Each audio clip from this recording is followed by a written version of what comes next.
I'm here to deliver a hard truth. And you're not going to like me, and you're probably going to storm off and stomp up the stairs and slam your door. And that's okay.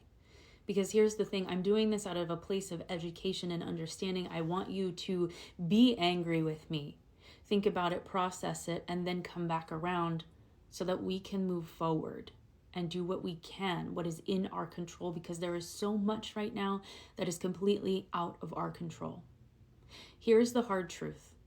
Every single day I get on this app, and I am very lucky to have a platform of hundreds of thousands of people that look to me to educate them and help them make sense of the absolute chaos that is going on in the world as it relates to their own everyday lives.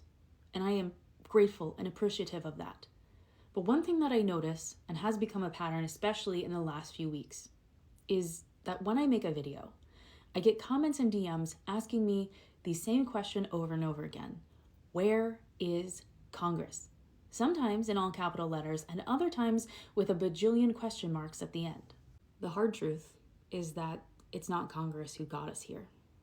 Yeah, it's Congress's job to check and balance what is going on now, but it is not Congress who got us here. It is us, the American people, and you get pissed off at me when I say us and we when talking in videos about the United States.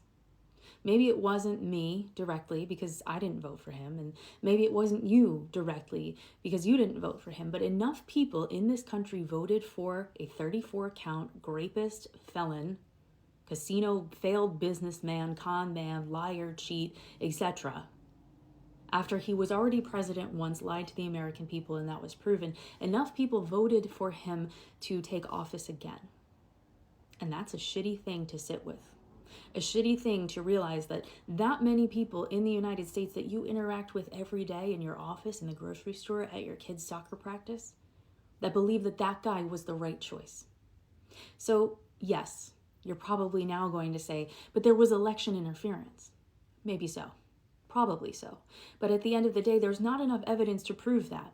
And I know there's a lot of people that follow me that are all about this election interference and have followed, legal proceedings and things, but there's just not enough evidence, at least not now. So we can't rely on that.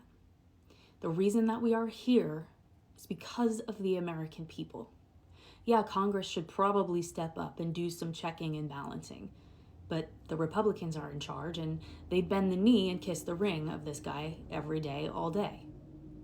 We are here because our fellow Americans put us here. And that's the thing that nobody can seem to grasp. It's a hard concept because you don't think the same way they do, and I get that. I struggle with that every day. But the hard truth I am delivering you is that we, as a collective nation, did this to ourselves and did this to the world. And that is a hard thing to sit with because you are used to, for your whole life, all through elementary school, middle school, high school, and beyond, you are used to the idea of American exceptionalism, that we are the best of the best, that we are the world's police and savior and all of those other things. And so now you're living in a reality that doesn't match what you thought you knew your whole entire life, and that is hard. So this is your tough love. You have to understand this in order to move forward, in order to accept the things you cannot change and focus on the things you can. I hope this helps.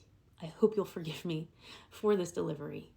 But I think it is essential to be said, or to say rather, because we have to understand in order to move forward, to stop living in this cycle of where is Congress and how did we get here?